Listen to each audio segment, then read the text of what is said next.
Como sua rivalidade mesquinha entre irmãos expôs o segredo mais sombrio de sua família? Crescendo, eu e meu irmão, Sam, éramos como Tom e Jerry. Tínhamos briga à primeira vista. Se eu o visse entrando na cozinha, corria para ele com uma faca. Se ele me visse escovando os dentes, pegava o taco de golfe do papai e me batia na cabeça. Brigávamos por tudo, o controle remoto da TV, a primeira fatia de pizza, até brigávamos para ver quem odiava mais o outro. Brigas de punhos que terminavam com a mamãe gritando e viagens regulares de ambulância. Não nos suportávamos até chegarmos ao final da adolescência e decidirmos fazer MMA juntos. Não tínhamos ideia de que um dia isso destruiria nossa família. Na primeira vez que lutamos, ele me nocauteou. Eu joguei um par de luvas para ele naquela noite e disse para ele colocar. Nós dois fomos para a escola com olhos roxos no dia seguinte. Logo, estávamos nos incentivando a melhorar, indo juntos para a academia de MMA e, em algum momento, nos tornamos melhores amigos. Aonde ele ia, eu ia. Se você mexesse comigo, mexia com ele. 12 anos depois, tínhamos nossas faixas pretas. Estávamos treinando na academia um dia quando ouvimos um zumbido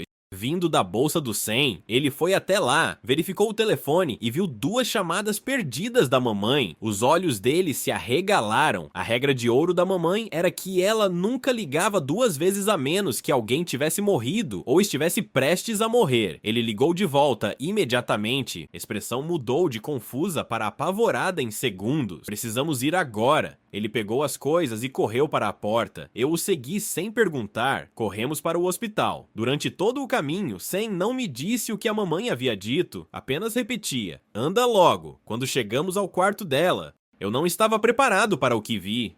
A mamãe estava na cama do hospital com o nariz quebrado e o rosto roxo e inchado. Parecia que tinha sofrido um acidente de carro. "O que aconteceu?" perguntou Sam com a voz trêmula. A mamãe começou a chorar. "Alguém invadiu a casa. 2 homens. Eles me espancaram." O rosto de Sam se transformou em fúria em segundos, enquanto eu pegava a mão da mamãe. "Os homens não levaram nada", continuou a mamãe. "Nem minha bolsa, nem a TV, nada. É como se tivessem invadido para me machucar." Minha mente começou a acelerar. Quem faria isso? E por quê?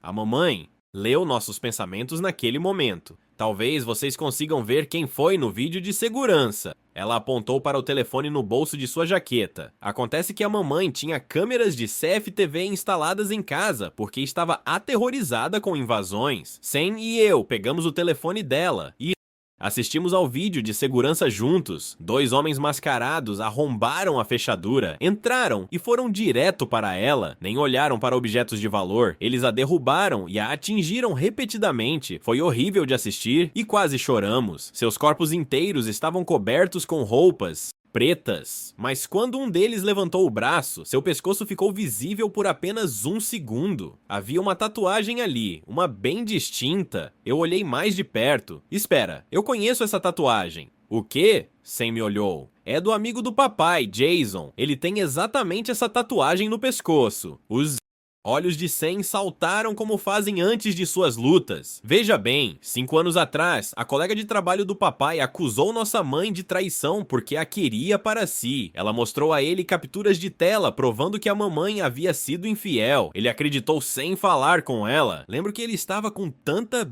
raiva quando saiu, tanto ódio. "Você acha que o papai fez isso?" perguntei calmamente. "Você acha que ele mandou Jason atacar a mamãe? Devemos chamar a polícia?" Ficamos em silêncio por um longo tempo. Então Sam disse algo que mudou tudo. "Não vamos chamar a polícia." "O quê?" Sam rosnou. "Eles vão ter um julgamento, 6 meses de liberdade condicional. Talvez. Isso não é justiça de verdade. Vamos resolver isso nós mesmos." Olhei para o rosto inchado da mamãe e assenti. "O que faremos? Vamos descobrir quem fez isso? Depois, vamos fazer o certo." Nos 13 meses seguintes, nos tornamos investigadores. Perguntamos sobre Jason, nós o seguimos. Observamos aonde ele ia, com quem conversava. O tempo todo treinamos mais duro do que nunca. Cada soco que dávamos era pela mamãe. Cada hora gasta rastreando nos aproximava da verdade. Quanto mais cavávamos, mais tudo apontava para Jason. Ele Era o melhor amigo do papai. Os colegas de trabalho dele viram uma roupa preta na bolsa dele no dia em que a mamãe foi atacada. De repente, ele tinha um carro novo e sua hipoteca estava quitada. O papai tinha o costume de pagar pessoas por favores no passado. Quando decidimos que era ele, sabíamos o que fazer. Escolhemos uma sexta-feira à noite, quando Jason saiu de seu strip club habitual. Esperamos no estacionamento. Quando ele saiu, paramos na frente. Eu não disse nada, apenas o encarei com meu taco de beisebol na mão. Sam estalou os nós dos dedos. Jason olhou para nós, para nossas mãos, depois para nossos rostos. Entra no carro. Jason entrou. Dirigimos para a casa do papai. Estávamos observando-o também. Sabíamos que ele estava sozinho em casa. Quando batemos, o papai abriu a porta e a reação dele foi impagável. Nós o empurramos e entramos na casa. Jason tentou recuar, mas nós o bloqueamos. Diga-nos o que você fez com a mamãe, eu disse. Eu não sei do que você está falando, gaguejou Jason. Sam deu um soco em Jason com a força de 13 anos de treinamento e fúria. Ele caiu no chão. Temos o vídeo, vimos sua tatuagem. O papai se meteu entre nós. Parem, por favor, parem. Você mandou ele fazer isso? Perguntei ao papai. Você mandou Jason espancar a mamãe? Não. O papai parecia em pânico. Eu não fiz nada. Sam se aproximou do rosto do papai. Então quem era a outra pessoa com você? Quem mais atacou nossa mãe? O rosto do papai desmoronou enquanto ele se encolhia. Não fui eu, juro que não fui eu. Então quem? Sam estava gritando agora. O papai afundou na parede. Sua voz saiu embargada. Foi meu filho, meu outro filho, de antes de eu conhecer sua mãe. Vocês não sabem sobre ele. Ele tem 32 anos. O quarto ficou em silêncio. O papai tinha outro filho. Um filho que espancou nossa mãe até a quase morte. Sam e eu nos olhamos e demos aquele sutil aceno que significava que era hora de resolver o assunto. Agarrei o papai pelo colarinho e o puxei para a frente até que nossos rostos estivessem a centímetros de distância. Seu hálito cheirava a medo e cheirava uísque barato. Sam se move rapidamente, posicionando-se entre nós e a porta da frente para que Jason não possa fugir. As mãos do papai tremem enquanto as palavras saem de sua boca, dizendo que o nome de seu outro filho é Casper, que ele o está sustentando há anos sem contar a ninguém. Ele afirma que Casper precisava de dinheiro e que o papai lhe falou sobre objetos de valor na casa da mamãe. A mentira é tão ruim que faz meu sangue ferver. Empurro o papai para trás com força e ele tropeça na parede. Nada foi tirado da casa da mamãe, nem sua bolsa, nem a TV, nem joias, porque não se tratava de roubo, tratava-se de machucá-la. Sam caminha até onde eu deixei meu taco de beisebol e o pega lentamente, deixando o papai ver cada movimento. Os olhos do papai se arregalam e ele começa a falar mais rápido, dando-nos um endereço do outro lado da cidade, implorando para não machucarmos Casper. Ele continua dizendo que Casper é apenas um garoto que cometeu um erro. Eu dou uma risada e ela sai amarga e zangada, porque Casper tem 32 anos, é mais velho do que nós dois, e espancou nossa mãe até o rosto dela parecer carne viva. Nós nos dirigimos para a porta e eu me viro para olhar para o papai e Jason ainda no chão. Se algum dos dois ligar para Casper ou para a polícia antes de terminarmos, voltaremos e terminaremos o que começamos esta noite. A viagem até a casa de Casper leva 20 minutos e nem Sam nem eu dizemos uma única palavra. Minhas mãos apertam o volante com tanta força que meus nós dos dedos ficam brancos e eu sinto o couro estalar sob meu aperto. A respiração de Sam fica cada vez mais pesada, como sempre acontece antes de uma luta. Estamos prestes a cruzar uma linha da qual nunca poderemos voltar, mas continuo vendo o nariz quebrado e o rosto inchado da mamãe em minha mente. O endereço que o papai nos deu leva a um prédio de apartamentos degradado com metade das luzes de segurança quebradas e grafites cobrindo as paredes. Estacionamos do outro lado da rua e observamos a janela do terceiro andar que o papai disse ser a de Casper. Perto da meia-noite, vemos movimento lá. Dentro, uma sombra passando pela janela. Sam sugere esperarmos até de manhã, quando Casper sair para o trabalho em algum lugar público onde possamos pegá-lo sem que os vizinhos ouçam e chamem a polícia. Cada parte de mim quer subir lá agora e arrombar a porta, mas Sam está certo. Passamos 13 meses sendo inteligentes sobre isso, rastreando Jason e reunindo evidências. Entrar com raiva agora é a maneira de sermos pegos ou feridos, ou pior, dirigimos para uma lanchonete aberta a noite toda e deslizamos para um canto. A garçonete nos traz café e ficamos ali escrevendo em guardanapos tudo o que o papai nos disse sobre Casper, seu nome, sua idade, seu endereço, o fato de o papai ter pago a ele para fazer isso. Às 3h da manhã, meu telefone começa a vibrar e o nome da mamãe acende a tela. Meu estômago embrulha, porque ela nunca liga tão tarde. Eu atendo e a ouço chorando, perguntando onde estamos, dizendo que acordou de um pesadelo sobre sermos machucados. Eu minto e digo a ela que estamos no apartamento de Sam assistindo filmes e comendo pizza. Ela não parece acreditar em mim, mas nos diz para termos cuidado e desliga. Voltamos ao prédio de Casper às 6h da manhã e estacionamos no mesmo lugar. Às 6h30, Casper sai vestindo um uniforme marrom de caminhão de entrega com um logotipo da empresa no peito. Sam tira fotos da placa e do logotipo do caminhão com o telefone. Nós o seguimos até um grande armazém na periferia da cidade e o observamos bater o ponto pela entrada principal.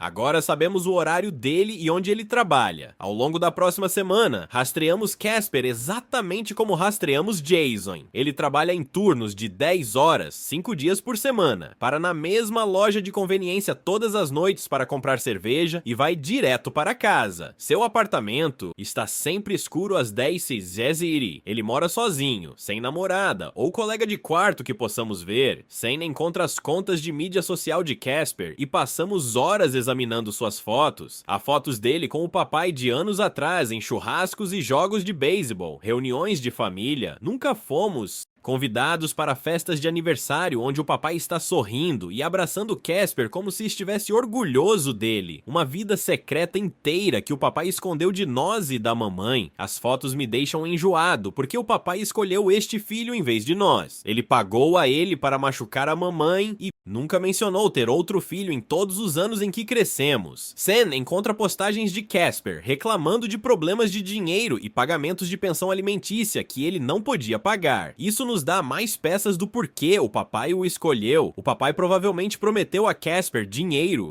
suficiente para resolver todos os seus problemas financeiros em troca de assustar a mamãe. Eu rolo mais a mídia social de Casper e encontro fotos de 3 anos atrás mostrando ele em uma festa de aniversário infantil com uma menininha. A legenda diz: melhor dia com minha princesa. E há dezenas de comentários sobre como ele é um bom pai. Eu mostro a Sam e ele dá zoom no rosto de Casper na foto. Ele parece feliz e normal, não como alguém que espancaria uma mulher até a quase morte por dinheiro. Mas então, Sam rola para postagens de 6 meses atrás, onde Casper está reclamando que sua ex-esposa o está levando de volta ao tribunal por pensão alimentícia não paga. Ele escreve sobre como pode perder a custódia se não conseguir se atualizar nos pagamentos. Uma postagem diz que ele deve mais de 20 mil TZR e seus salários estão sendo penhorados. Outra postagem de 2 meses atrás diz que ele está desesperado e precisa de um milagre. O papai deve ter visto essas postagens e sabia exatamente como manipular Casper para fazer o que queria. Sinto-me enjoado pensando em como o papai usou o amor de Casper por sua filha como alavanca para fazê-lo machucar a mamãe. Sam e eu ficamos sentados no carro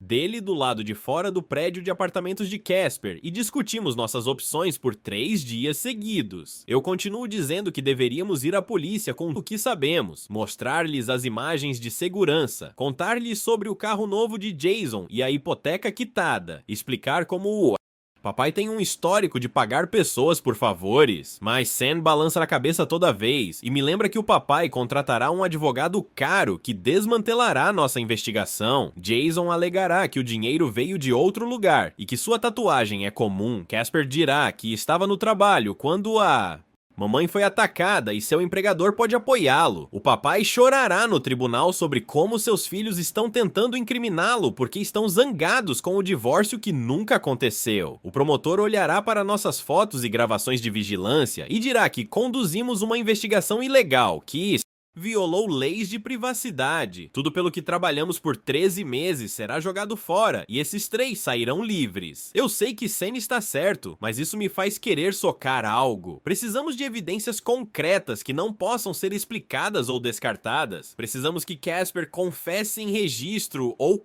Precisamos pegar o papai pagando a ele. Eu sugiro gravarmos Casper admitindo o que fez, e os olhos de Sam se iluminam como quando ele descobre a fraqueza de um oponente. Dirigimos para uma loja de eletrônicos e compramos um pequeno gravador de voz que cabe no bolso. No apartamento de Sam, praticamos o que diremos a Casper para fazê-lo falar. Sam mostrará a ele as imagens de segurança e eu direi a ele que sabemos que o papai o pagou. Agiremos como se já tivéssemos provas e veremos se Casper entra em pânico e começa a se explicar. A chave é abordá-lo em algum lugar público para que ele não possa correr ou revidar e manter a calma para que ele não perceba que estamos gravando. Passamos horas ensaiando diferentes cenários e respostas até que dominamos. Nas 2 semanas seguintes, continuamos seguindo Casper e aprendendo sua rotina. Toda sexta-feira à noite, ele vai ao mesmo bar chamado Liz. Mentiras, no lado leste da cidade. É um lugar decadente com chão pegajoso e uma mesa de sinuca no canto de trás. A iluminação é fraca e a música é alta o suficiente para que as conversas se misturem. Ninguém ali presta atenção nos negócios de ninguém. É perfeito para o que precisamos fazer. Noite naquilo.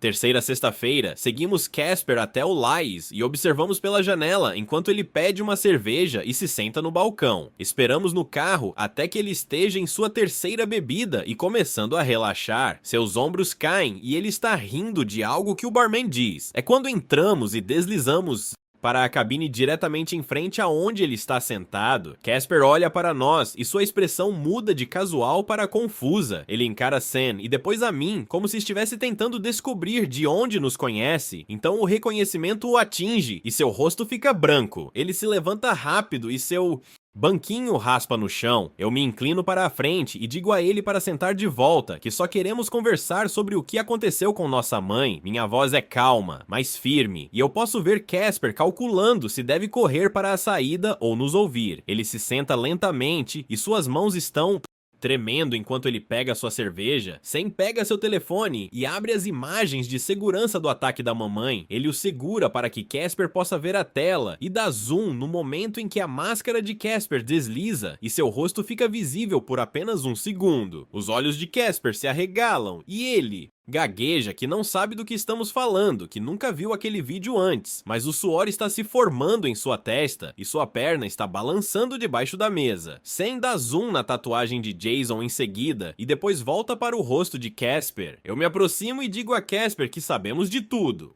Que o papai já nos disse que contratou Casper e Jason, que Jason admitiu ter estado lá. A boca de Casper se abre como se quisesse negar, mas nenhuma palavra sai. Seu rosto desmorona e ele olha para sua cerveja como se fosse chorar. Então ele começa a falar rápido, as palavras jorrando em uma enxurrada. Ele diz que o papai disse a ele que a mamãe roubou dinheiro durante a separação deles, que ela estava mantendo o papai longe de seus filhos, que ela merecia uma lição sobre respeito. O gravador no meu bolso está funcionando e capturando cada palavra. Casper diz que não queria machucar a mamãe tanto assim que o plano era apenas assustá-la, mas Jason se empolgou com a surra e não parava. Ele está dando desculpas e tentando mudar a culpa, mas ainda está confessando ter estado lá e participado. Eu pergunto por que ele fez isso, e a voz de Casper falha. Ele diz que o papai lhe prometeu 15 mil rajares, o suficiente para se atualizar na pensão alimentícia e evitar que sua ex-esposa levasse sua filha para sempre. Ele diz que estava desesperado e que o papai fez parecer que a mamãe era uma pessoa terrível que havia destruído a família deles. Minhas mãos se fecham em punhos debaixo da mesa. Mas eu forço minha voz a permanecer calma. Eu faço mais perguntas sobre o planejamento, sobre quando eles invadiram, sobre o que o papai especificamente mandou eles fazerem. Casper continua respondendo porque ele acha que já sabemos de tudo e que cooperar pode ajudá-lo de alguma forma. Sem pergunta. Quando o papai pagou o dinheiro e Casper diz que foi metade adiantado e metade depois de feito. Ele pega o telefone para nos mostrar sua conta bancária como prova de que está falando a verdade. Suas mãos estão tremendo tanto que ele quase deixa o telefone cair, mas ele consegue abrir seu histórico de transações. Eu tiro fotos de sua tela mostrando 2 depósitos em dinheiro de 7.500 cada. Um é datado de 5 dias antes do ataque da mamãe e um é datado de 3 dias depois. É a evidência perfeita que liga o pagamento diretamente à linha do tempo do que aconteceu. Casper começa a chorar e a dizer: que sente muito repetidamente. Ele diz que precisava muito do dinheiro, que sua filha seria levada, que o papai fez a mamãe parecer que ela havia arruinado a vida dele e merecia o que aconteceu. Ele nos implora para não irmos à polícia, porque ele perderá o emprego e o filho e tudo pelo que trabalhou. Eu sinto absolutamente zero simpatia por ele, porque a mamãe poderia ter morrido da surra que ele lhe deu. Sam se inclina para a frente e sua voz cai para algo frio e final. Ele diz a Casper que ele tem duas escolhas: entregar-se à polícia dentro de 24 horas e confessar tudo, ou nós levaremos a gravação e todas as evidências diretamente para a polícia nós mesmos. O rosto de Casper fica branco e ele começa a balançar a cabeça rapidamente, dizendo que não pode ir para a cadeia. Sua filha precisa dele. Sua ex-esposa nunca mais o deixará vê-la se ele for preso. Ele está implorando.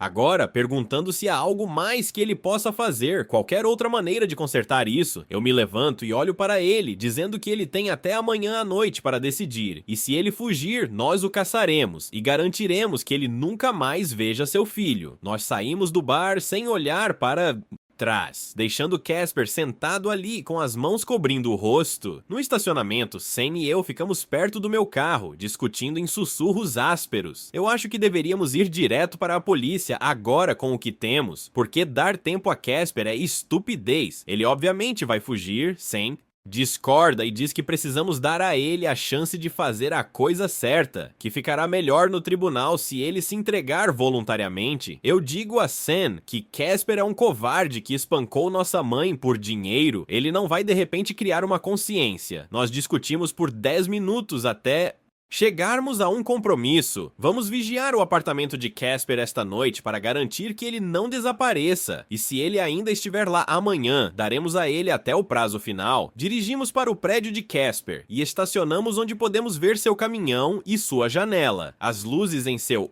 apartamento ficam acesas até depois das 2h da manhã e nos revezamos na vigilância. Por volta das 3h da manhã, as luzes finalmente se apagam e nós dois tentamos dormir no carro, um de nós sempre de olho em seu caminhão. Na manhã seguinte, às 6h da manhã, o caminhão de Casper ainda está no estacionamento e eu começo a pensar, talvez Sam estivesse certo, talvez Casper realmente se entregue. Nós o observamos sair para o trabalho às 7h30 da manhã em seu uniforme de entrega como se fosse um dia normal. Sam diz que devemos segui-lo para ter certeza de que ele realmente vai para o trabalho e não para essa estrada. Nós seguimos seu caminhão até o centro de distribuição e o observamos estacionar e entrar. Eu digo a Sam que devemos ir para casa e dormir um pouco, voltar esta noite para ver se Casper cumpre sua palavra. Nós vamos para a casa de Sam e dormimos por algumas horas, mas eu não consigo realmente dormir, porque minha mente continua reprisando a confissão de Casper e me perguntando se estamos cometendo um grande erro. Por volta do meio-dia, o telefone de Sam toca e acorda nós dois. É um número que não reconhecemos, mas Sam atende de qualquer maneira, colocando no viva voz. Voz do outro lado, pergunta se estamos procurando por Casper e meu estômago despenca. É um de seus colegas de trabalho do centro de distribuição dizendo que Casper ligou, dizendo que estava doente esta manhã e pediu para ele nos avisar se passássemos por lá. O colega de trabalho parece confuso sobre porque Casper gostaria que ele nos passasse uma mensagem. Mas nós agradecemos e desligamos rápido. Sam e eu nos olhamos e nós dois sabemos o que isso significa. Casper fugiu. Pulamos no carro e corremos de volta para o prédio de apartamentos dele. O caminhão dele sumiu do estacionamento e quando subimos até a porta dele e batemos, ninguém atende. Eu chuto a porta em frustração e Sam pega seu telefone para ligar de volta para o centro de distribuição, fingindo ser amigo de Casper, perguntando se alguém sabe onde ele pode estar. A pessoa no telefone diz que Casper ligou, dizendo que estava doente por apenas um dia. Não como se ele tivesse se demitido ou algo assim, então ele provavelmente ainda está na cidade em algum lugar. Passamos o dia inteiro dirigindo por todos os lugares que achamos que Casper poderia ir. Primeiro, verificamos a casa da ex-esposa dele, mas o carro dela está lá, e o caminhão de Casper não. Então, não batemos porque não queremos assustá-la. Em seguida, dirigimos para a casa do papai e circulamos o quarteirão 3 vezes, mas não há sinal do caminhão de Casper. Tentamos o apartamento de Jason em seguida e ficamos sentados do lado de fora por 1 hora. observando, mas Casper nunca aparece. Às 6h da tarde, estamos ficando sem ideias, e estou ficando cada vez mais bravo por termos deixado ele escapar. Sam sugere verificar motéis baratos perto da estrada porque é onde alguém se esconderia se estivesse planejando fugir, mas ainda não tivesse. Partido. Começamos no extremo norte da cidade e seguimos para o sul, verificando estacionamentos em todos os motéis degradados por onde passamos. Finalmente, às 8h da noite, avistamos o caminhão de Casper estacionado do lado de fora de um lugar chamado Highway Rest Motel, um daqueles lugares suspeitos que alugam quartos por hora. Sam quer ir bater nas portas até encontrarmos em qual quarto ele está, confrontá-lo novamente e forçá-lo a vir conosco para a polícia. Eu cansei de jogar. No entanto, eu pego meu telefone para ligar para a mamãe. Ela atende no segundo toque e eu posso ouvir a TV ao fundo. Eu digo a ela que encontramos os caras que a machucaram, que temos evidências e uma gravação de um deles confessando e que vamos à polícia esta noite para entregar tudo. A mamãe começa a chorar imediatamente, mas é diferente de antes. É alívio e medo misturados. Ela nos implora para termos cuidado, para deixarmos o sistema legal lidar com isso a partir daqui, para por favor não fazermos nada que nos meta em encrenca ou nos machuque. Ela continua dizendo que não pode nos perder também, que ela precisa de nós seguros mais do que precisa de vingança. Eu prometo a ela que faremos isso da maneira certa, que vamos direto para a delegacia de polícia agora, mesmo que parte de mim ainda queira arrastar Casper para fora daquele quarto de motel e fazê-lo pagar pessoalmente pelo que fez. Dirigimos para a delegacia de polícia e caminhamos até o balcão da frente. Eu peço para falar com a detetive Scott, que lidou com o caso da mamãe originalmente, e o policial no balcão parece surpreso, mas liga para ela. 20 minutos depois, a detetive Scott sai para o hall de entrada, e ela parece mais velha do que eu me lembro, mais cansada. Ela nos reconhece imediatamente e sua expressão é cautelosa enquanto ela nos conduz de volta a uma sala de interrogatório. A sala é pequena, com uma mesa de metal e cadeiras desconfortáveis, e há uma câmera no canto com uma luz vermelha acesa. Sam e eu nos sentamos e começamos a expor tudo o que encontramos nos últimos 13 meses. Mostramos a ela as fotos que tiramos de Jason, as capturas de tela dos depósitos bancários de Casper, a gravação da confissão de Casper no bar. Contamos a ela sobre o filho secreto do papai, sobre o carro novo de Jason e a hipoteca quitada, sobre segui-los e rastrear seus movimentos. Explicamos como conectamos as tatuagem de Jason das imagens de segurança ao amigo do papai. Como encontramos Casper através da confissão do papai. Como todas as peças se encaixam em uma imagem clara de conspiração. A detetive Scott senta com os braços cruzados o tempo todo e sua expressão fica mais e mais dura enquanto falamos. Quando finalmente terminamos, ela fica em silêncio por um longo momento e então nos diz que conduzimos uma investigação ilegal. Ela diz que a gravação pode não ser permitida no tribunal por causa das leis de consentimento, que potencialmente bagunçamos o caso inteiro ao confrontar suspeitos e ameaçá-los. Ela pergunta se agredimos alguém, se fizemos alguma ameaça, se quebramos alguma lei durante nossa investigação. Meu coração está afundando porque pensamos que estávamos ajudando a mamãe a obter justiça, mas talvez apenas tenhamos piorado tudo. Eu admito que confrontamos Jason e o papai na casa do papai, que podemos tê-los assustado, mas não machucamos ninguém de fato. Sam acrescenta que apenas seguimos pessoas em locais públicos e tiramos fotos que qualquer um poderia ter tirado. A detetive Scott suspira e pega um bloco de notas, dizendo que precisamos escrever declarações detalhadas sobre cada passo de nossa investigação. Ela quer saber cada pessoa que seguimos, cada pedaço de evidência que reunimos, cada conversa que tivemos, cada lugar que fomos. Ela diz que precisa saber exatamente o que fizemos para que ela possa descobrir quais partes do caso ainda são boas e quais partes nós arruinamos. O processo leva 4 horas e minha mão está com cãibras de tanto escrever no final. Preenchemos página após página, descrevendo nossa vigilância de Jason, nosso rastreamento de Casper, nosso confronto na casa do papai, nossa gravação no bar. Toda vez que pensamos que terminamos, a detetive Scott faz outra pergunta que requer mais 3 parágrafos. Quando terminamos, já passa da meia-noite e estou exausto e aterrorizado de que estamos prestes a ser presos por stalking ou assédio, ou algo pior. A detetive Scott recolhe todas as nossas declarações e nos diz que Precisa conversar com o promotor distrital sobre como prosseguir. Ela diz que eles entrarão em contato e que não devemos contatar nenhum dos suspeitos ou fazer mais investigações por conta própria. Dirigimos para casa em silêncio e eu não consigo dizer se acabamos de salvar o caso da mamãe ou o destruímos completamente. 2 dias depois, a detetive Scott liga para o meu telefone e nos pede para voltarmos à delegacia. Ela sugere que traguemos um advogado, se tivermos um, e o tom de sua voz deixa claro que isso não é opcional. É mais como uma ordem. Sam e eu estamos aterrorizados porque achamos que estamos prestes a ser presos por tudo o que fizemos. Não temos um advogado e não podemos pagar um. Então apenas aparecemos na delegacia na manhã seguinte, tentando não entrar em pânico. A detetive Scott nos encontra no hall de entrada novamente, mas desta vez há alguém com ela, um jovem de terno,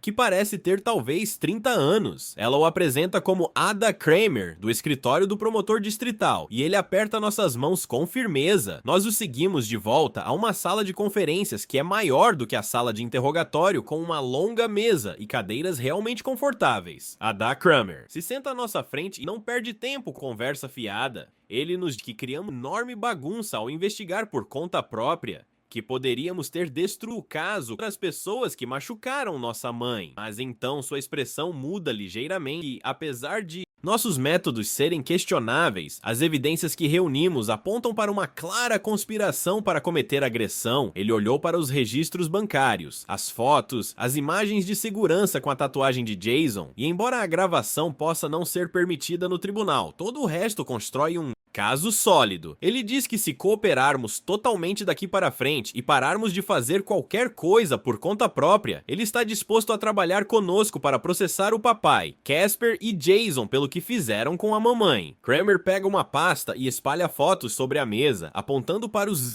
depósitos bancários que documentamos. Ele diz que os registros financeiros são evidências sólidas porque mostram um padrão claro de pagamentos logo antes e depois do ataque. As fotos de Casper e Jason juntos dão contexto ao relacionamento deles, mas então ele bate no dispositivo de gravação que usamos no bar, e sua expressão fica séria. Ele explica que, dependendo da lei estadual, gravar alguém sem o seu conhecimento pode não ser permitido no tribunal. A defesa poderia argumentar que foi obtido ilegalmente e fazer com que fosse descartado completamente. Meu estômago despenca porque aquela gravação tinha Casper admitindo tudo. Kramer deve ter visto meu rosto porque ele rapidamente acrescentou que mesmo sem a gravação, o caso era forte o suficiente para avançar. Ele planejava trazer Jason para interrogatório nas próximas horas e oferecer-lhe um acordo. Se Jason concordasse em testemunhar contra o papai e Casper, ele teria acusações reduzidas, ou talvez apenas liberdade condicional. Sam perguntou por que deixaríamos Jason sair fácil, e Kramer disse que se tratava de construir o caso mais forte possível. Com o testemunho de Jason, eles poderiam provar que o papai orquestrou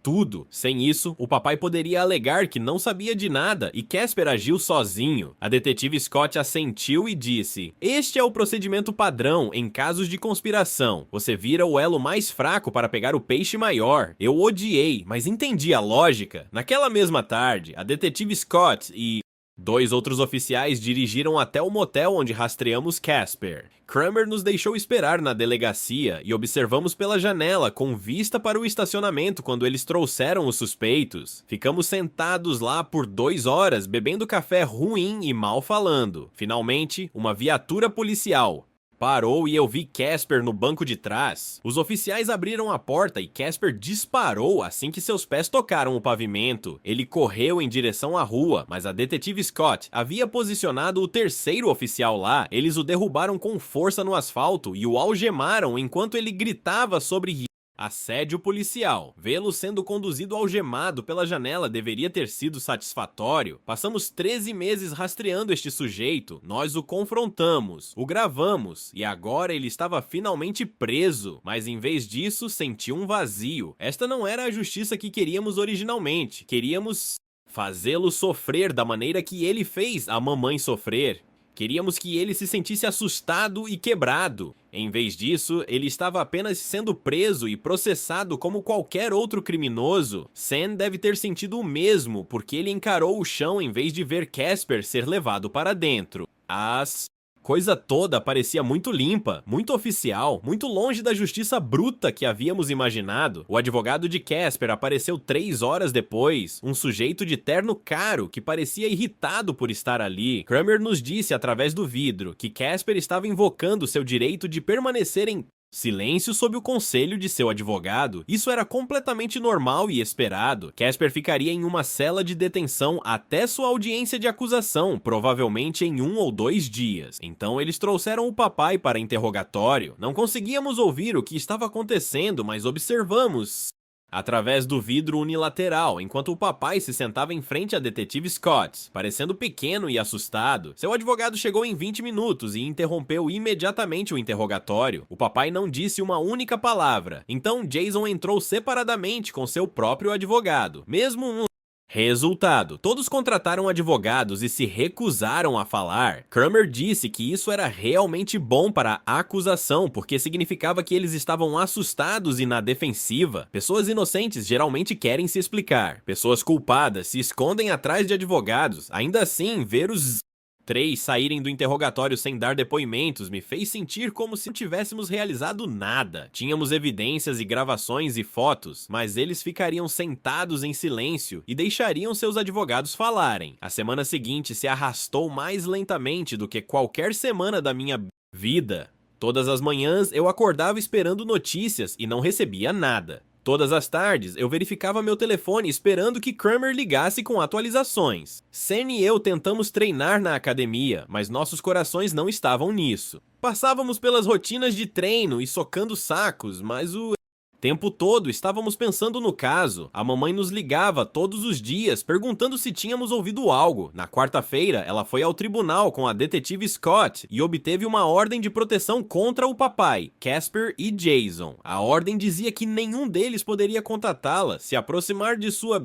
casa ou estar a menos de 150 metros dela. Uma advogada da vítima do hospital se encontrou com a mamãe naquele mesmo dia para explicar os procedimentos do tribunal. Ela guiou a mamãe sobre o que era uma acusação, o que significava uma audiência preliminar, o que esperar se o caso fosse a julgamento. A mamãe me ligou depois daquela reunião, parecendo sobrecarregada. Ela disse que havia tantos passos e tanta espera. A advogada disse a ela que esses casos poderiam levar meses ou até anos para serem totalmente resolvidos. Tentei parecer encorajador, mas honestamente eu estava tão frustrado quanto ela. Na tarde de sexta-feira, meu telefone finalmente tocou com o número de Kramer. Ele disse que o advogado de Jason havia entrado em contato sobre um acordo de cooperação. Jason estava disposto a testemunhar que o papai pagou a ele e Casper para agredir a mamãe. Ele diria que o papai planejou tudo como vingança pelas acusações de traição de 5 anos atrás. Jason explicaria como o papai o contatou, quanto dinheiro foi oferecido, como eles planejaram a invasão para parecer aleatória. Em troca, Jason queria que suas acusações fossem reduzidas de agressão para cúmplice, e ele queria, sem tempo de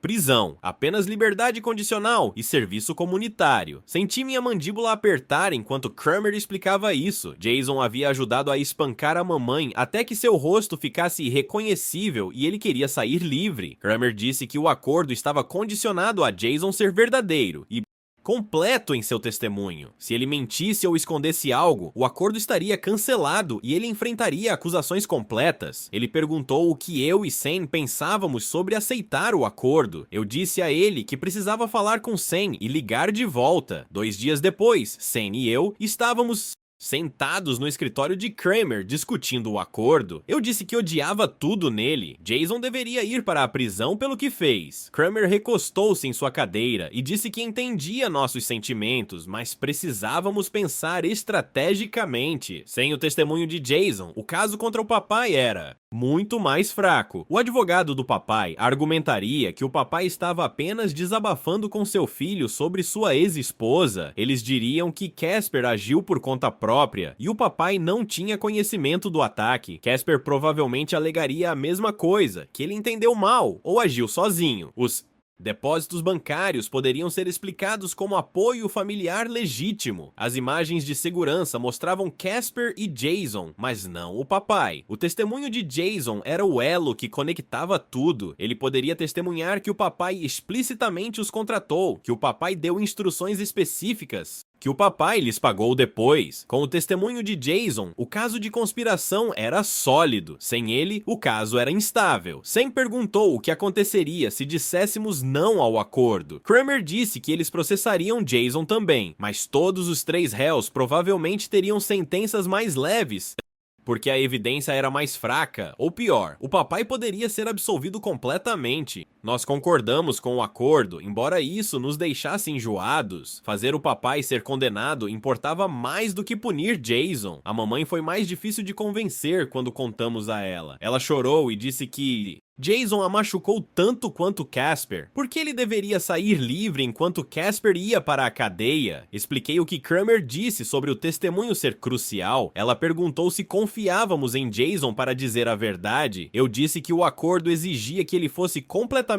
honesto, ou ele enfrentaria acusações completas. Depois de 1 hora de conversa, ela finalmente aceitou. Ela disse que queria que o papai pagasse pelo que fez mais do que tudo. Se deixar Jason sair era o preço, ela concordaria. 2 semanas depois, Jason compareceu ao tribunal e se declarou culpado de cúmplice de agressão. Ele ficou lá, olhando para o chão, enquanto o juiz explicava sua sentença: 2 anos de liberdade condicional, 300 horas de serviço comunitário e pagamentos de restituição à mamãe por suas contas médicas. Ele concordou em testemunhar totalmente e com verdade nos julgamentos do papai e de Casper. Sair daquele tribunal sabendo que Jason estava livre fez minhas mãos tremerem de raiva. 3 semanas após as prisões, a acusação do papai finalmente aconteceu. Sam e eu sentamos na sala do tribunal vendo o papai parado diante do juiz em um macacão laranja. O juiz leu as acusações em voz alta. Conspiração para cometer agressão. O advogado do papai imediatamente entrou com uma declaração de inocência. Então o advogado começou a argumentar que o papai era apenas um pai desabafando frustrações com seu filho. Ele disse que não havia evidência de que o papai ordenou explicitamente um ataque. Os pagamentos a Casper eram um apoio familiar normal. O papai nunca pretendeu que ninguém se machucasse. Foi tudo um mal-entendido de Casper e envolvimento de Jason. O promotor reagiu com força, citando o acordo de cooperação de Jason e o próximo testemunho. O juiz ouviu os 2 lados e, em seguida,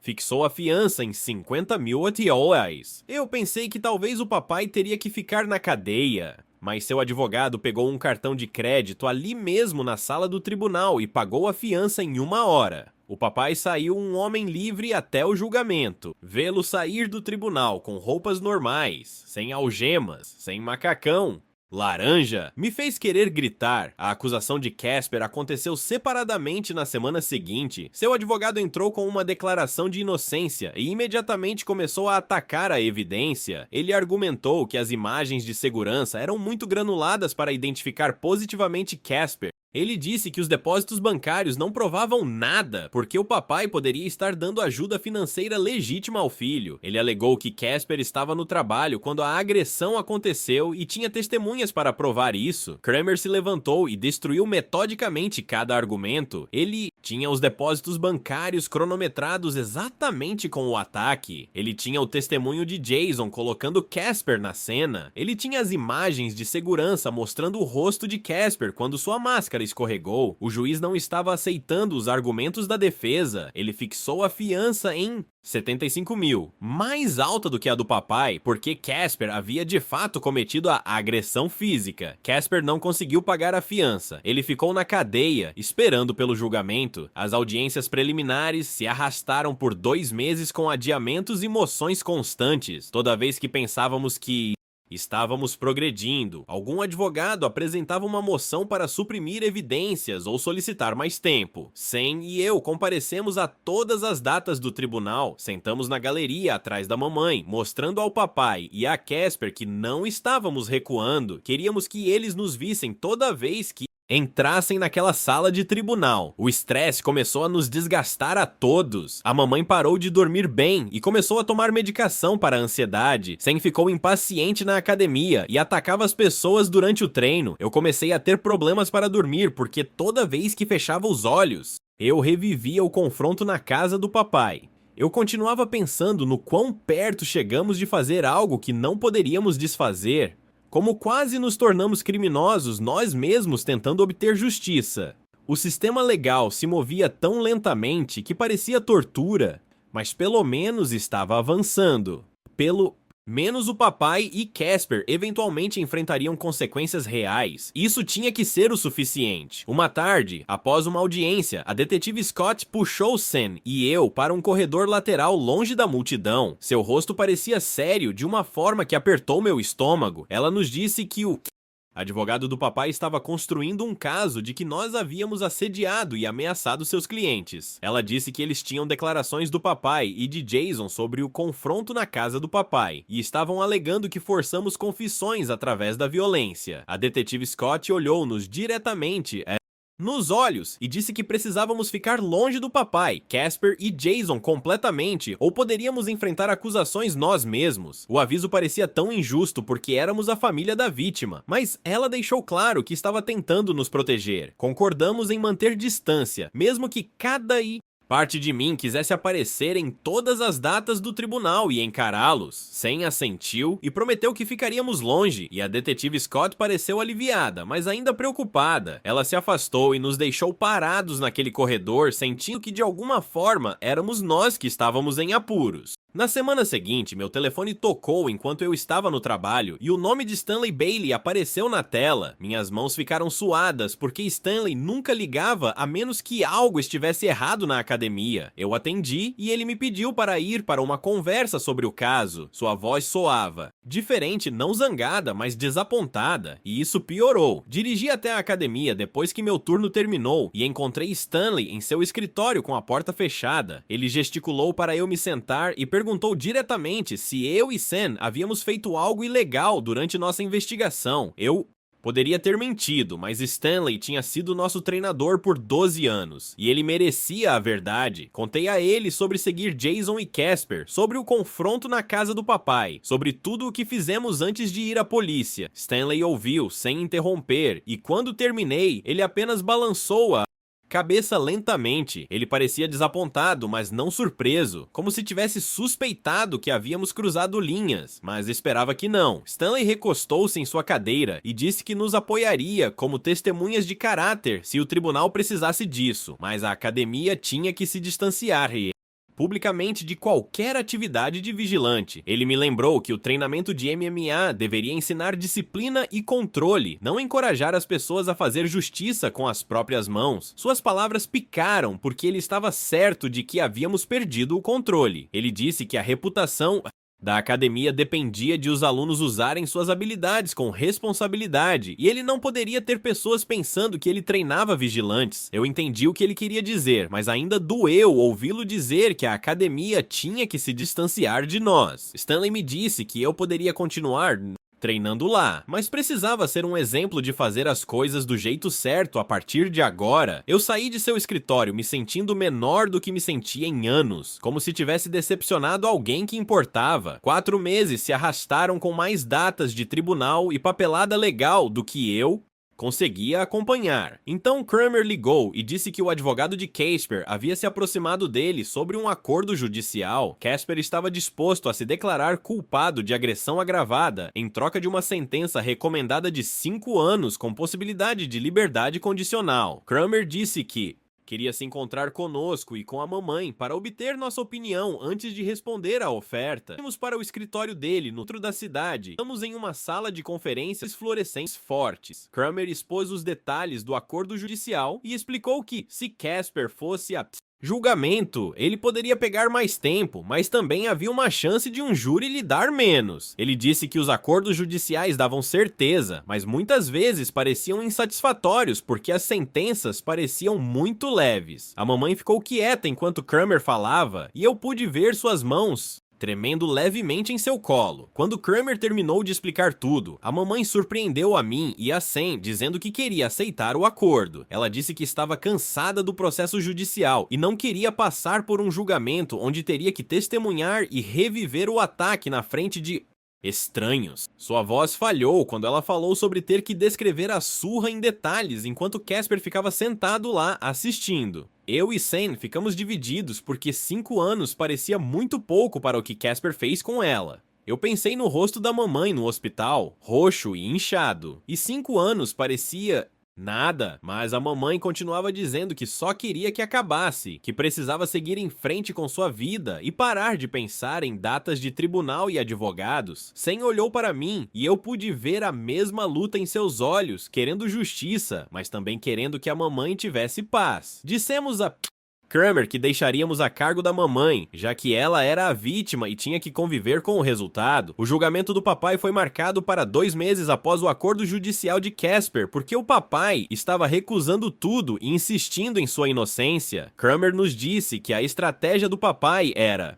alegar que Casper e Jason agiram independentemente e que qualquer dinheiro que ele deu a Casper era para apoio familiar legítimo. O advogado do papai argumentaria que o papai não tinha ideia do que Casper e Jason estavam planejando e ficou chocado quando descobriu. Kramer parecia confiante de que o júri veria através das mentiras, porque os depósitos bancários foram cronometrados exatamente com o ataque, e Jason iria testemunhar que o papai orquestrou tudo. A data do julgamento apareceu em nossos calendários como uma contagem regressiva para algo que estávamos esperando desde a noite em que encontramos a mamãe no hospital. Na semana anterior ao início do julgamento do papai, Kramer ligou com a notícia de que o advogado do papai havia entrado em contato com uma oferta de acordo de última hora. O papai se declararia culpado de conspiração para cometer agressão em troca de 3 anos de prisão. Senti a raiva subir em meu peito porque 3 anos era ainda menos do que Casper estava pegando e o papai foi quem planejou tudo. Kramer disse que ele já havia rejeitado e exigido 5 anos para igualar a sentença de Casper. Ele disse que a negociação foi para frente e para trás por horas e eles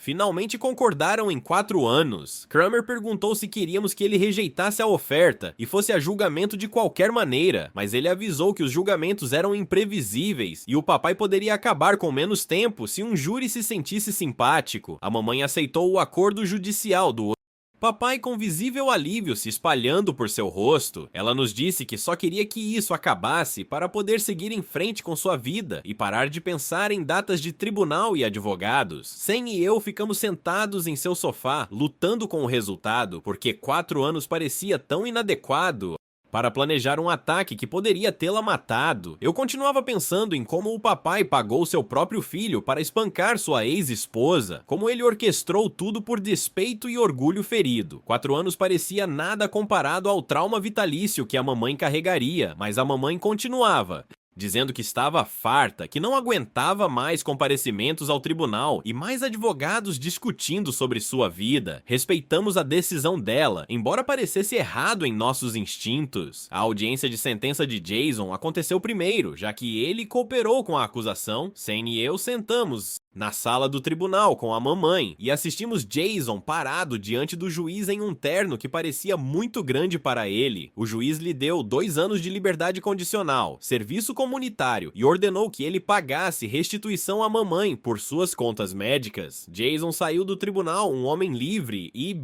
eu o observei entrar em seu carro e ir embora como se nada tivesse acontecido. Minhas mãos se fecharam em punhos e senti aquela raiva familiar se acumulando em meu peito. Kramer nos encontrou do lado de fora e nos lembrou que o testemunho de Jason foi crucial para obter condenações contra o papai. Casper. Ele disse, às vezes o sistema de justiça exige compromissos desconfortáveis para pegar o peixe maior. Eu entendi a lógica, mas não tornou mais fácil assistir Jason sair livre. A sentença de Casper, 2 semanas depois, foi emocional de uma forma que eu não esperava. Sua filha ali estava na sala, do tribunal chorando, talvez com 10 anos, e eu podia ver Casper tentando não olhar para ela. O juiz repreendeu Casper por trair sua própria família e usar problemas financeiros como desculpa para a violência. Ele disse que Casper teve escolhas e escolheu agredir brutalmente uma mulher inocente por dinheiro. O juiz lhe deu 5 anos de prisão estadual com elegibilidade para liberdade condicional após 3 e ordenou que ele pagasse restituição em conjunto com Jason. A filha de Casper soluçou mais alto quando o oficial de justiça o levou algemado. Parte de mim se sentiu satisfeita ao vê-lo ser levado para a prisão, mas outra parte se sentiu enjoada ao ver sua filha perder o pai. A mamãe se inclinou e apertou minha mão, e eu sabia que ela estava pensando em como toda essa bagunça havia destruído várias famílias, não apenas a nossa. 2 semanas depois, sentamos na sala do tribunal para Sentença do papai, e meu estômago estava embrulhado. O papai ficou parado diante do juiz em um macacão laranja, parecendo menor do que eu me lembrava, suas mãos algemadas na frente dele. O juiz perguntou se ele queria fazer uma declaração, e o papai assentiu. Ele começou a falar sobre como ele nunca quis que a mamãe se machucasse tanto, que ele só queria assustá-la para que admitisse a verdade sobre a traição que nunca aconteceu. Ele disse que sentia muito por tudo e que havia feito escolhas terríveis movidas pela raiva e pela dor. Sua voz falhou quando ele falou sobre perder seus filhos e suas família. O rosto do juiz permaneceu duro durante todo o tempo que o papai falou. Quando o papai terminou, o juiz se inclinou para a frente e disse que as ações do papai foram calculadas e cruéis, que ele havia planejado e pago por uma agressão brutal a uma mulher inocente. O juiz disse que o papai não mostrou remorso real até ser pego e que seu pedido de desculpas não significava nada comparado ao trauma que ele causou. 4 anos de prisão estadual sem possibilidade de liberdade condicional antecipada. O oficial de justiça levou o papai algemado e ele olhou para nós uma vez com lágrimas no rosto. A mamãe começou a tremer ao meu lado e então as lágrimas vieram. Saímos para o corredor e ela simplesmente desabou contra a parede soluçando. Sam e eu a seguramos enquanto ela chorava e continuava dizendo que nunca pensou que terminaria assim, que nunca quis que o papai fosse para a prisão, que estava tudo muito confuso. Nós a levamos para o carro e a levamos para a casa. Durante todo o caminho, ela olhou pela janela sem dizer nada. Em sua casa, pedimos comida chinesa e colocamos sua comédia romântica favorita. Ela mal tocou na comida, mas riu algumas vezes do filme. Ficamos até a meia-noite, garanti que ela estava bem e não queria ficar sozinha. Uma semana depois, meu telefone tocou enquanto eu estava no apartamento de Sam. O nome da detetive Scott apareceu na tela e meu coração disparou. Ela disse que o escritório do promotor revisou tudo sobre nossa investigação e o alívio gritou de felicidade. Estávamos preocupados por meses que acabaríamos em problemas legais por confrontar Jason e o papai, por seguir pessoas e gravar Casper sem permissão. 2 dias depois daquela ligação, um envelope chegou com um endereço de retorno do escritório do promotor. Dentro estava uma carta de Kramer nos agradecendo por nossa cooperação ao longo do processo. Ele escreveu que nossos métodos eram não ortodoxos e ele não podia aprovar oficialmente a investigação de vigilantes, mas nossa evidência foi crucial para garantir todas as 3 condenações. Ele incluiu folhetos sobre serviços de vítimas e recursos de aconselhamento para sobreviventes de trauma. Ele também escreveu que esperava que nossa família pudesse encontrar paz e cura agora que a justiça havia sido feita. A carta parecia um encerramento, mesmo que fosse apenas um pedaço de papel. Sam e eu fomos para a academia para falar com Stanley sobre voltar a treinar. Não íamos lá regularmente há 6 meses por causa de datas de tribunal e reuniões com advogados. Stanley nos encontrou em seu escritório e nos examinou como se estivesse verificando lesões. Ele disse que parecíamos terríveis, fora de forma e exaustos. Eu admiti que deixamos o treino de lado enquanto lidávamos com tudo. Stanley disse que entendia, mas que se quiséssemos voltar, tínhamos que frequentar aulas de controle de raiva primeiro. Ele disse que a academia não podia ter membros que pudessem perder o controle e machucar alguém porque não haviam lidado com seus problemas de raiva. Sam começou a argumentar, mas eu o impedi, porque Stanley estava certo. Quase destruímos nossas próprias vidas buscando vingança e precisávamos de ajuda para processar isso. A primeira aula de controle de raiva foi estranha porque todos os outros lá eram muito mais velhos do que nós. A conselheira era uma mulher na casa dos 50 anos que nos pediu para nos apresentarmos e explicar por que estávamos lá. Eu e Sam nos revezamos contando a história sobre o ataque da mamãe e nossa investigação. As outras pessoas no grupo pareciam chocadas e algumas pareciam impressionadas por termos rastreado os agressores nós mesmos. A conselheira não parecia nada impressionada. Ela passou a hora seguinte falando sobre como a raiva pode parecer justa e justificada, mas destrói a pessoa que a sente tanto quanto o alvo. Ela disse: vingança e justiça não são a mesma coisa, mesmo que possam parecer semelhantes por fora. Nas semanas seguintes, ela nos fez falar sobre como a raiva impulsionou todas as decisões que tomamos por 13 meses. Ela nos fez ver como quase jogamos fora nossos futuros e machucamos pessoas inocentes em nossa busca para fazer o papai e seus Amigos pagarem. As sessões foram desconfortáveis, mas lentamente algo começou a mudar em como eu pensava sobre tudo o que aconteceu. A mamãe começou a consultar um terapeuta que trabalhava com vítimas de crimes e sobreviventes de traumas. Ela nos disse que os pesadelos estavam acontecendo com menos frequência, mas ela ainda acordava assustada às vezes. Ela estava tendo problemas para ficar em sua casa sozinha, especialmente à noite. Sen e eu passamos um fim de semana instalando novas fechaduras em todas as portas e adicionando câmeras para cobrir pontos cegos que o sistema antigo perdeu.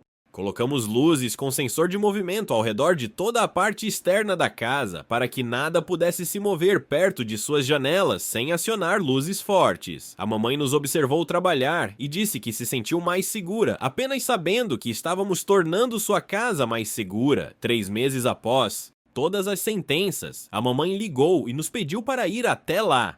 Ela tinha listas de imóveis espalhadas pela mesa da cozinha. Ela disse que estava pensando em se mudar para um bairro diferente porque a casa atual tinha muitas memórias ruins. Cada quarto a lembrava daquela noite e ela queria um novo começo em outro lugar. Sen e eu passamos as 2 semanas seguintes a levando para ver casas. Ela queria algo menor, mais fácil de manter, com bons recursos de segurança já instalados. Encontramos um lugar perto de nossa academia que tinha portas reforçadas e um bom sistema de alarme. O bairro era tranquilo, com muitas famílias e pessoas passeando com cachorros. O rosto da mamãe se iluminou quando passamos por lá, e ela disse que parecia certo. O processo de mudança levou 3 semanas, e todos nós trabalhamos juntos empacotando a casa antiga. Eu e Sen garantimos que o novo lugar da mamãe tivesse fechaduras em todas as janelas e molduras reforçadas nas portas. Instalamos câmeras cobrindo todos os ângulos e configuramos o sistema de alarme para ligar para nossos telefones se fosse acionado. A mamãe brincou, dizendo que a casa dela estava mais segura do que um cofre de banco agora, mas podíamos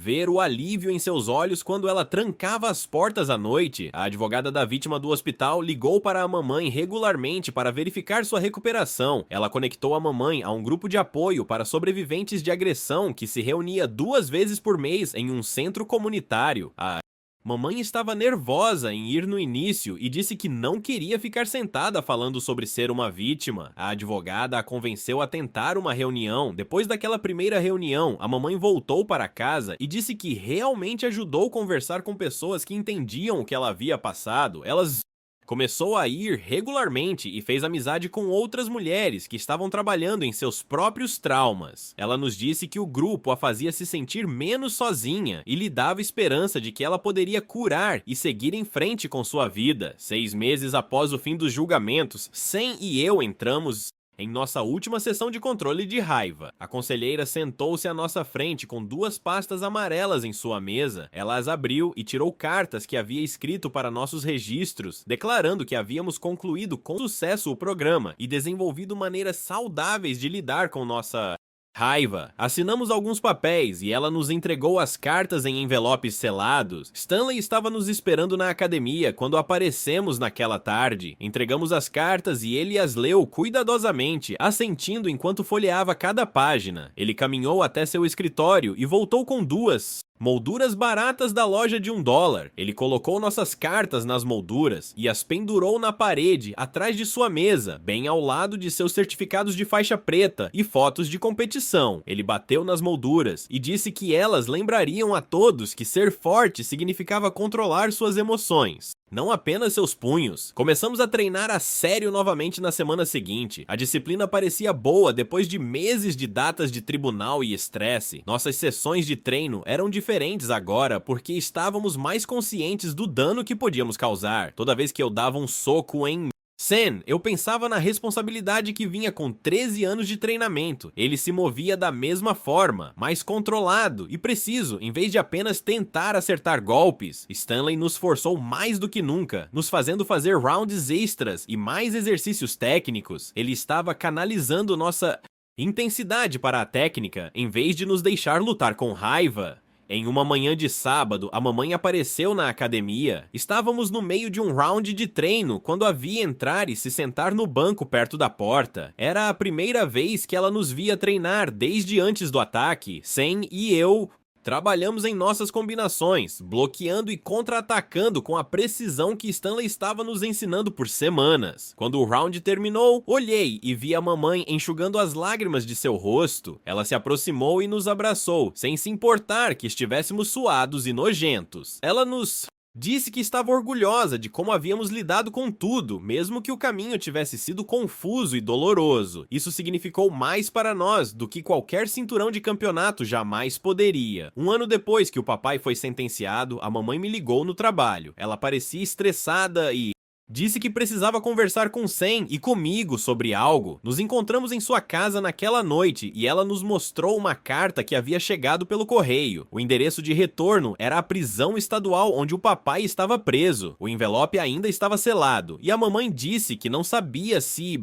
deveria abri-lo ou jogá-lo fora. Sam pegou o envelope e olhou para ele por um longo tempo. Eu disse à mamãe que era completamente escolha dela, que ela não devia nada ao papai, incluindo ler o que quer que ele quisesse dizer. Ela pegou o envelope de Sam, caminhou até a cozinha e o deixou cair no lixo sem abri-lo. Ela voltou e disse que estava farta daquele capítulo de sua vida. Algumas semanas depois, a mamãe recebeu um telefonema de uma advogada da vítima. A advogada explicou que a ex-esposa de Casper queria pedir desculpas pelo que Casper havia feito. Ela não tinha ideia de que Casper estava planejando atacar alguém e ficou horrorizada quando descobriu. A advogada perguntou se a mamãe estaria disposta a aceitar a carta. A mamãe concordou e a carta chegou alguns dias depois. A ex-esposa de Casper escreveu que sentia muito pela dor que Casper causou e que esperava que a mamãe pudesse se curar. Ela disse que não tinha raiva da mamãe e queria que ela soubesse que a filha de Casper também não sabia nada sobre o ataque. A mamãe sentou-se à mesa da cozinha e escreveu uma carta de resposta. Ela disse à ex-esposa de Casper que apreciava o pedido de desculpas e que não guardava ressentimentos em relação a ela ou a filha de Casper. Ela a enviou no dia seguinte e disse que era bom deixar de lado um pouco da raiva. Sam recebeu uma ligação do diretor de um programa juvenil de MMA do outro lado da cidade. Eles precisavam de um novo treinador e Stanley o havia recomendado. Sam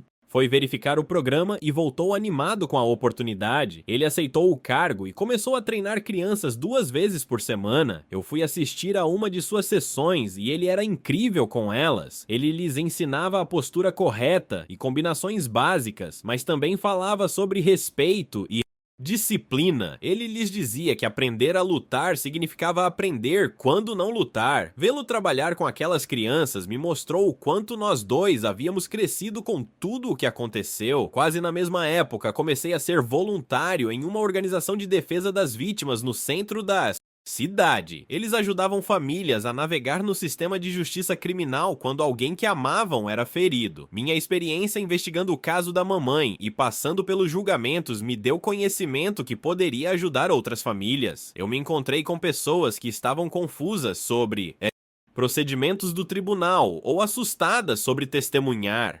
Eu expliquei o que elas podiam esperar e as conectei com recursos. Pareceu bom transformar nossa jornada dolorosa em algo útil para os outros. No aniversário do ataque da mamãe, nós 3 jantamos em sua casa nova. A mamãe cozinhou sua famosa lasanha e sentamos ao redor de sua mesa o quão chegado em um ano, que estava a fim de dormir todas pesadelos. Sam lhe dava propósito, além de apenas treinar. Eu compartilhei histórias as famílias que ajudei através do programa de defesa das vítimas. Não obtivemos justiça perfeita, porque o papai sairia em 4 anos e Casper em 3, mas obtivemos responsabilidade e segurança e a chance de curar juntos como família. A vida não estava de volta ao normal, porque o normal não existia mais depois do que aconteceu. Construímos algo diferente, no entanto, algo melhor. Uma família que lutou através da escuridão e fez a escolha de seguir em frente com honestidade e força.